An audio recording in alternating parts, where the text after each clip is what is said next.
Tutaj media pierdzielą o jakiejś III wojnie światowej, a wasz ulubiony piwniczanin żyjący na pierwszym piętrze kręci dzisiaj nowy filmik, bowiem będziemy się zajmować upgrade'ami, które ostatnio wykonałem do różnych sprzętów i które teraz też wykonam do różnych sprzętów. Zapraszam do oglądania.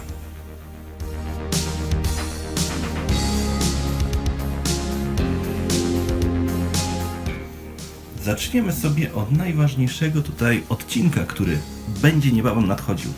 A mianowicie jest to Dell parówka GX280, czyli tak zwana brama do retro, o którym pierdzielę już od praktycznie pół roku, a cały czas nie chcę mi się nic robić oraz nie ma materiałów. Ten Dell ma już w sobie kartę graficzną, aczkolwiek ta karta graficzna jest potworna i dobrze by było ją jakoś wymienić.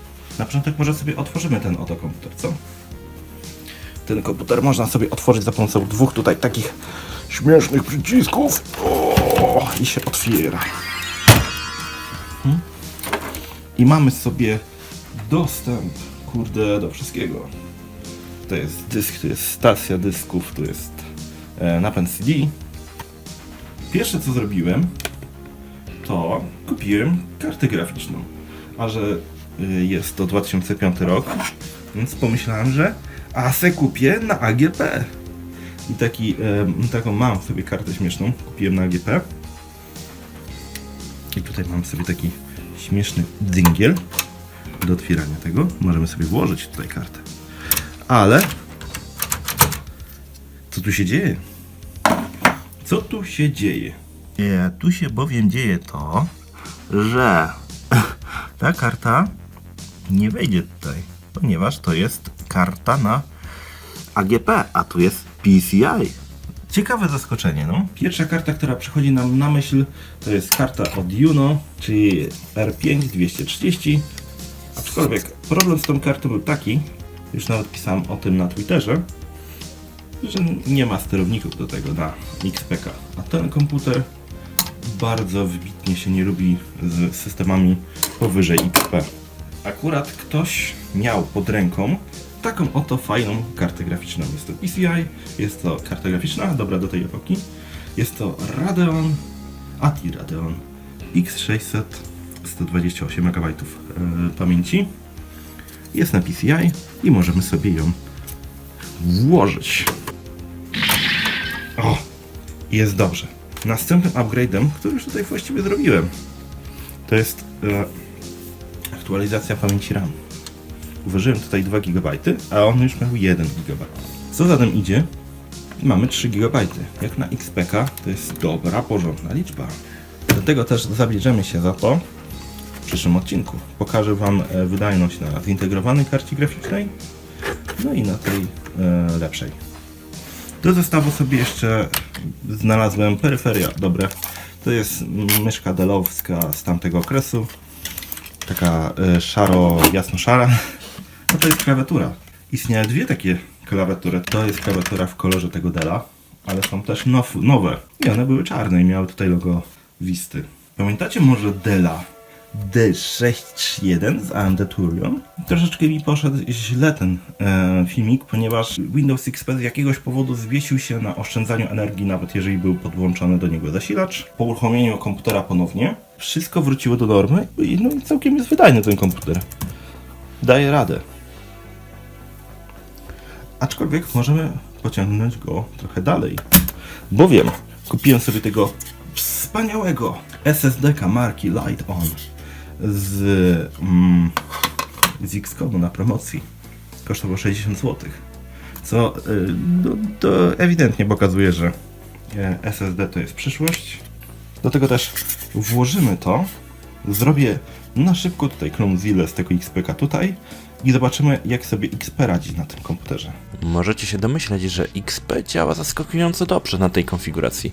Wszystko sprawia wrażenie 30 razy szybszego i po raz pierwszy Windows XP nie ma mini zwiech, no i sam komputer się dość szybko wyłącza. Kolejną ciekawą rzeczą to jest to, że kupiłem sobie ostatnio nowy laptop. i jest to Dell E7470. Miałem z nim bardzo dużo problemów na początek, ponieważ zdecydowałem się na zrobienie jednej bardzo głupiej rzeczy, a mianowicie wymianę palm restu oraz klawiatury, bo niestety zamawiałem troszeczkę inny model laptopa, czyli 5480, już tak wyższej troszeczkę generacji, lecz no niestety nie przyszedł. Wysłany został mi ten, w zamian za to, że nie przyszedł tamten, to dostałem 512 SSD NVMe oraz 16 GB RAMu, co uznałem, że no, taka wymiana jest ok. Nie mam USB-C, ale przynajmniej dobrze działa laptop. Wymieniłem to i został uszkodzony ekran. Pisałem o tym bardzo dużo, ponieważ ta obudowa była tutaj w tym miejscu połamana i jedno na siebie nachodziło o tak i zrobiło dziurę w ekranie, podczas kiedy ja to składałem. Nie byłem w stanie tego przewidzieć, po prostu nie wiedziałem, że ten palm rest jest w takim stanie. Bo jak się przyjrzymy dokładnie, jeszcze nadal go mam, tutaj na przykład jest połamane, powyżynane, a do tego jeszcze dodatkowo śrubki się nie trzymają, właściwie to już nawet nie chciałem się ich wkręcać, tutaj można paznokciem sobie normalnie to... Ale stopniowo już naprawiam ten laptop, mamy sobie nową, oryginalną klawiaturę, mamy sobie znów nowy, oryginalny ekran. Tamten, który wymieniłem, to odłożyłem gdzieś, po prostu stwierdziłem, że zdobędę sobie jeszcze raz nowy, oryginalny, bo tamten niestety zamiennik Innolux był potworny. Niebawem będzie można zrobić po prostu historię laptopów Dell Latitude. Skoro wszyscy robią historię ThinkPadów, to dlaczego by nie zrobić historię laptopów Dell Latitude? Szczególnie, że sobie zamówiłem jedną ciekawą nową rzecz, którą tutaj pokażę na ekranie może.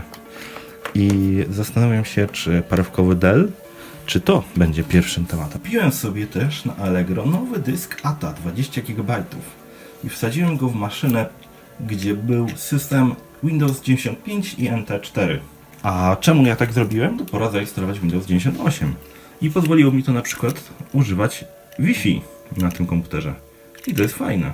Pozwoliło mi to z bardziej nowoczesnych przeglądarek korzystać. Dodatkowo jeszcze wcześniej, prócz laptopa kupiłem sobie kartę graficzną do komputera. Jest to Radeon RX 570 od Sapphire. Kupiłem sobie ją głównie dlatego, że tak prosta gra jak Neptunia V2R działała maksymalnie w 20 FPS-ach. No i Wiedźmin i inne gry też mocno klatkowały. Po wymianie karty wszystkie moje obecne gry w kolekcji osiągają 60 FPS w wysokich detalach na 1080p. No, moim zdaniem to był dość dobry deal. Ale to jeszcze nie wszystko, bowiem mamy sobie tutaj prezenty od Dariusza 64. Przyszły one wraz z właściwie tym Radeonem X600, o którym mówiłem. Jeszcze dodatkowe przyszły dwie karty. Jest to Creative Sound Blaster CT4810.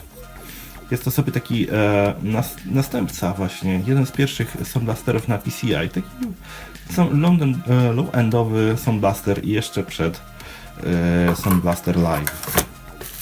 A to jest sobie karta, która ma być aktualizacją do builda z Windowsem 95, ponieważ mamy tam bardzo dużo podzespołów na Xa, do tego też warto by było może powkładać coś na PCI.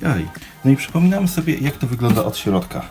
Tu mamy sobie naszą kartę graficzną i tu mamy sobie naszą kartę dźwiękową. One sobie są pod slotem ISA, więc może sobie to wymienimy.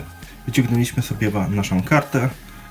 Zawsze ISA mi się podobały te porty, ponieważ wyglądały jak kartridże na Pegasusa. Kurde, jakie to... O, poszło.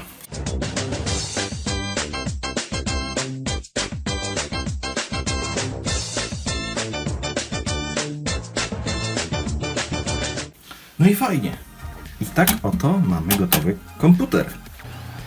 I już od razu widzimy, że karta graficzna działa. Mamy sobie naszego Windowsa 95, ładuje się.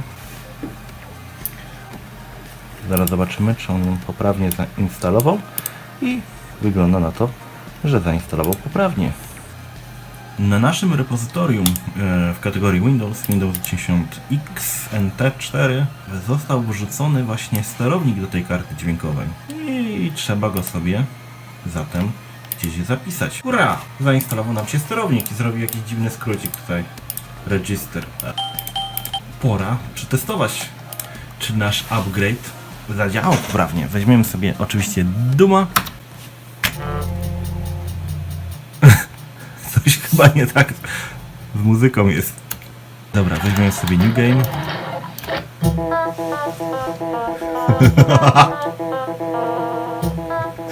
Dobrze brzmi.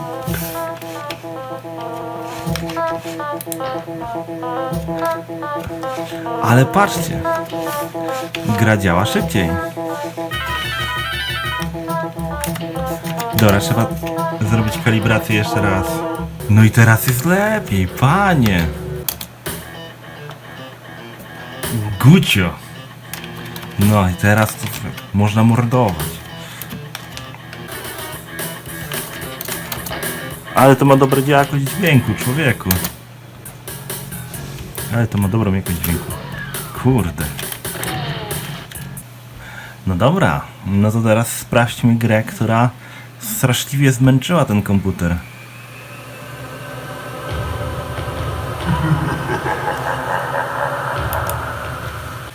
Zobaczymy, czy coś się zmieni. No i co nam to dało, człowieku? Dało to nam to, że ta gra wreszcie normalnie działa. Trochę się przycina w niektórych momentach. Chociaż nie aż tak normalnie, ale jak tak się gra, działa dużo lepiej. Cóż, pora sprawdzić teraz jeszcze jedną grę. Niestety nie mam podłączonego kabla odpowiedniego, dlatego też nie będzie muzyki, ale raczej mi wybaczycie. No i jak to wygląda, no. Niestety, kurde bele, trochę nadal to średnio działa. Ale jak się troszeczkę obniży tutaj szczegóły, będzie się grało w takim okienku, no to będzie całkiem nieźle. Upgrade uważam za udany. Czekajcie na drugi odcinek, kiedy będę się skupiał na aktualizowaniu dysków z IDE, takich standardowych, talerzowych, na karty SD. Istnieją sobie specjalne adaptery, na przykład z SCSI do SD. Tutaj będzie upgrade'owany Power Mac. No i oczywiście IDE tu SD. To już jest dużo tańsze, bo nie kosztuje 400 zł, tylko 50 i podobno dobrze działa. Więc spróbujemy to tutaj zrobić.